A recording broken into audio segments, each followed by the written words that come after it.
हमारी मिल्की वे गैलेक्सी के बिल्कुल बगल में एक विशाल ब्लैक होल है जो धीरे धीरे हमारी तरफ बढ़ता आ रहा है। और सबसे क्रेजी बात यह है कि ये अकेला नहीं है, ये अपने साथ पूरी की पूरी एंड्रोमेडा गैलेक्सी को लेकर आ रहा है। जी हाँ दोस्तों, मैं किसी साइंस फिक्शन मूवी की बात नहीं कर रहा हूँ, ये एक सच्चाई है जिसे साइंटिस्टों ने कंफर्म कर दिया है। तो सवाल ये है कि आखिर ये ब्लैक होल कितना खतरनाक है, कब तक ये हमारे पास पहुंचेगा, और जब दो गैलेक्सीज आपस में टकराएंगी तो हमारी पृथ्वी का क्या होगा। तो चलिए आज इस पूरे मिस्ट्री को सुलझाते हैं एकदम शुरू से। देखो दोस्तों, अब तक हमने ये तो सुना है कि ब्रह्मांड में सब कुछ एक दूसरे से दूर भाग रहा है, गैलेक्सीज एक दूसरे से दूर जा रही हैं क्योंकि स्पेस खुद एक्सपैंड हो रहा है। लेकिन एंड्रोमेडा गैलेक्सी इस नियम को तोड़ रही है, वो हमारी मिल्की वे की तरफ तेजी से आ रही है, और वो भी करीब 1,10,000 किलोमीटर प्रति घंटे की रफ्तार से। अब ये सुनकर आपको लग रहा होगा कि अरे भाई, इतनी स्पीड है तो कल ही तो टकरा जाएगी ना। लेकिन यहाँ पर जो दूरी है वो इतनी ज्यादा है कि इस स्पीड से भी एंड्रोमेडा को हमारे पास पहुंचने में करीब 4 अरब साल लगेंगे। जी हाँ दोस्तों, 4 बिलियन ईयर्स। यानी कि अभी हमें घबराने की कोई जरूरत नहीं है, लेकिन फिर भी ये जानना बेहद जरूरी है कि आखिर होगा क्या जब ये दोनों गैलेक्सीज आपस में मिलेंगी। अब सबसे पहले तो ये समझते हैं कि आखिर एंड्रोमेडा हमारी तरफ आ क्यों रही है जबकि बाकी सभी गैलेक्सीज तो दूर भाग रही हैं। तो देखो दोस्तों, इसके पीछे का रीजन है ग्रेविटी। जितनी मैसिव कोई ऑब्जेक्ट होगा उतनी ज्यादा उसकी ग्रेविटेशनल पुल होगी। अब हमारी मिल्की वे गैलेक्सी और एंड्रोमेडा गैलेक्सी दोनों ही बहुत मैसिव हैं और वो भी एक दूसरे के काफी करीब हैं। इसीलिए इन दोनों के बीच में जो ग्रेविटेशनल अट्रैक्शन है वो उस एक्सपैंडिंग स्पेस के इफेक्ट से कहीं ज्यादा पावरफुल है, और इसी वजह से ये दोनों गैलेक्सीज एक दूसरे की तरफ खींची चली आ रही हैं, बिल्कुल वैसे ही जैसे दो मैग्नेट्स एक दूसरे को अट्रैक्ट करते हैं। अब यहाँ पर एक इंटरेस्टिंग बात यह है कि एंड्रोमेडा गैलेक्सी हमारी मिल्की वे से साइज में काफी बड़ी है। अगर हम स्टार्स की संख्या की बात करें तो हमारी मिल्की वे में करीब 200 से 400 बिलियन स्टार्स हैं, जबकि एंड्रोमेडा में करीब 1 ट्रिलियन स्टार्स हैं। यानी कि एंड्रोमेडा हमसे 2 से 3 गुना बड़ी है। और हर बड़ी गैलेक्सी के सेंटर में एक सुपर मैसिव ब्लैक होल होता है। हमारी मिल्की वे के सेंटर में सैजिटेरियस ए स्टार नाम का ब्लैक होल है जो हमारे सूरज से करीब 40 लाख गुना ज्यादा भारी है। लेकिन एंड्रोमेडा के सेंटर में जो ब्लैक होल है वो इससे भी कहीं ज्यादा मॉन्स्ट्रस है। उसका मास हमारे सन से करीब 10 से 20 करोड़ गुना ज्यादा है। जस्ट इमेजिन करो कितना विशाल होगा वो ब्लैक होल। अब आप सोच रहे होंगे कि भाई ये तो बहुत डरावना लग रहा है, इतना बड़ा ब्लैक होल हमारी तरफ आ रहा है तो क्या वो हमें निगल नहीं लेगा। तो देखो दोस्तों, यहाँ पर एक बहुत ही इंटरेस्टिंग साइंस है। जब दो गैलेक्सीज आपस में मर्ज होती हैं तो उसे हम गैलेक्टिक कोलिजन कहते हैं। लेकिन ये कोलिजन वैसा नहीं होता जैसा आप सोच रहे हो। इसमें गैलेक्सीज एक दूसरे से टकराकर धमाके के साथ नहीं फटती, बल्कि ये एक बहुत ही स्लो प्रोसेस है जिसमें दोनों गैलेक्सीज धीरे धीरे एक दूसरे में घुलती चली जाती हैं। और सबसे मजेदार बात यह है कि इस पूरे प्रोसेस में ज्यादातर स्टार्स एक दूसरे से टकराते तक नहीं हैं। अब आप सोच रहे होंगे कि भला ऐसा कैसे हो सकता है। तो देखो दोस्तों, इसकी वजह है स्पेस। गैलेक्सीज में स्टार्स के बीच की दूरी इतनी ज्यादा होती है कि जब दो गैलेक्सीज मर्ज होती हैं तो ज्यादातर स्टार्स एक दूसरे के बीच से बस निकल जाते हैं बिना किसी टक्कर के।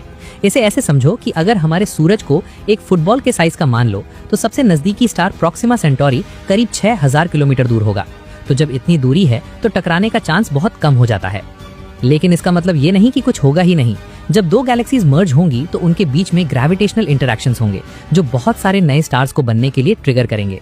देखो, जब दो गैलेक्सीज एक दूसरे के पास आती हैं तो उनके बीच में मौजूद गैस क्लाउड्स कंप्रेस होने लगते हैं ग्रेविटी की वजह से, और जब ये गैस क्लाउड्स कंप्रेस होते हैं तो उनमें से नए नए स्टार्स बनने लगते हैं। इसे साइंटिस्ट स्टार बर्स्ट कहते हैं। यानी कि गैलेक्टिक मर्जर के दौरान नए स्टार्स बनने की रेट काफी बढ़ जाती है। तो एक तरह से देखा जाए तो ये एक क्रिएटिव प्रोसेस भी है। अब बात करते हैं उन दोनों सुपर मैसिव ब्लैक होल्स की जो इन गैलेक्सीज के सेंटर में बैठे हैं। जब दो गैलेक्सीज मर्ज होती हैं तो उनके सेंटर में मौजूद ब्लैक होल्स भी एक दूसरे के करीब आने लगते हैं।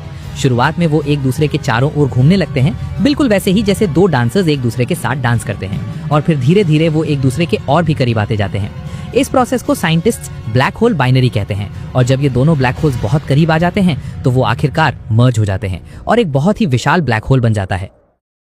अब ये पूरा प्रोसेस इतना एनर्जेटिक होता है कि इसमें ग्रेविटेशनल वेव्स निकलती हैं जो पूरे स्पेस टाइम फैब्रिक को हिला देती हैं।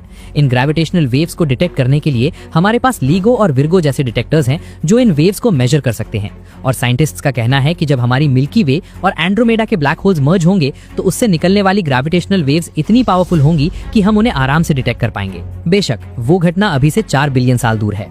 अब यहाँ पर एक और इंटरेस्टिंग बात यह है कि जब ये दोनों गैलेक्सीज मर्ज होंगी तो हमारा सोलर सिस्टम कहाँ होगा। तो देखो दोस्तों, हमारा सोलर सिस्टम अभी मिल्की वे गैलेक्सी के एक आर्म में है जो सेंटर से करीब 26,000 लाइट ईयर्स दूर है। जब गैलेक्टिक मर्जर होगा तो सबसे ज्यादा एक्शन तो गैलेक्सी के सेंटर में होगा, जहां ब्लैक होल्स हैं।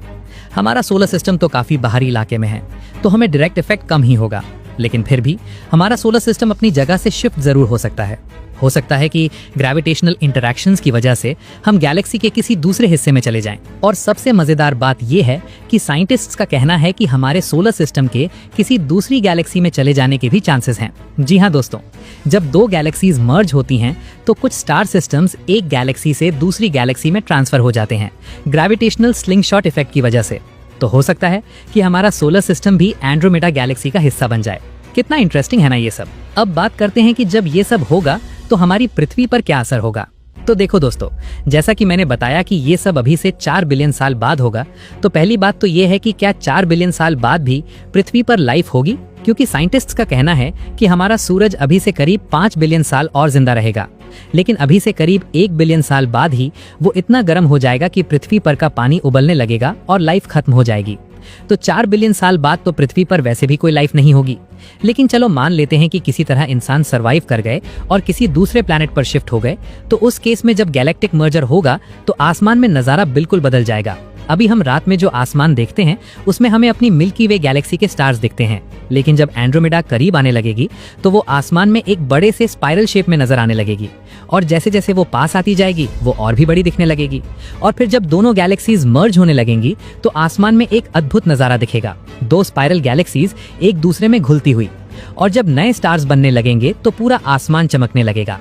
ये एक ऐसा नजारा होगा जो शायद किसी ने कभी नहीं देखा होगा। और जब दोनों गैलेक्सीज पूरी तरह से मर्ज हो जाएंगी तो एक नई गैलेक्सी बनेगी जिसे साइंटिस्ट्स ने पहले से ही नाम दे रखा है, मिल्कोमेडा। ये नाम मिल्की वे और एंड्रोमेडा को मिलाकर बना है, और ये मिल्कोमेडा गैलेक्सी एक इलिप्टिकल गैलेक्सी होगी, यानी कि एक अंडाकार शेप की गैलेक्सी। अभी हमारी मिल्की वे एक स्पाइरल गैलेक्सी है जिसमें आर्म्स हैं, लेकिन मर्जर के बाद वो शेप बदल जाएगी और ये मिल्कोमेडा गैलेक्सी साइज में बहुत बड़ी होगी, क्योंकि इसमें दोनों गैलेक्सीज के स्टार्स होंगे। अब यहाँ पर एक और बात समझते हैं, जब 2 गैलेक्सीज मर्ज होती हैं तो क्या उनके सारे स्टार्स बच जाते हैं?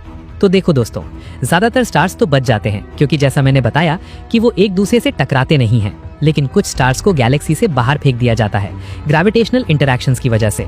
इन्हें साइंटिस्ट्स हाइपर वेलोसिटी स्टार्स कहते हैं, क्योंकि ये बहुत तेज स्पीड से गैलेक्सी से बाहर की तरफ निकल जाते हैं। तो हो सकता है कि हमारा सूरज भी ऐसे ही किसी हाइपर वेलोसिटी स्टार के रूप में गैलेक्सी से बाहर फेंक दिया जाए, और फिर हम इंटरगैलेक्टिक स्पेस में होंगे जहां आसपास कोई स्टार नहीं होगा।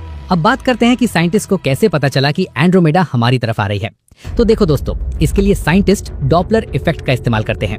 जब कोई ऑब्जेक्ट हमारी तरफ आता है तो उससे आने वाली लाइट ब्लू शिफ्ट हो जाती है, यानी कि उसकी वेवलेंथ कम हो जाती है, और जब कोई ऑब्जेक्ट हमसे दूर जाता है तो उससे आने वाली लाइट रेड शिफ्ट हो जाती है।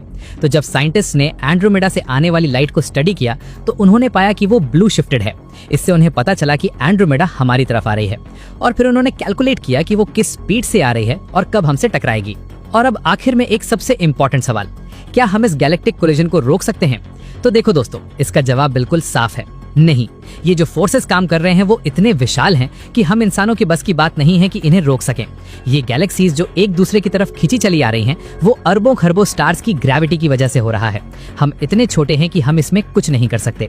लेकिन अच्छी बात यह है कि हमें इससे घबराने की जरूरत नहीं है, क्योंकि जैसा मैंने बताया कि ये प्रोसेस बहुत स्लो है और ज्यादातर चीजें सर्वाइव कर जाएंगी।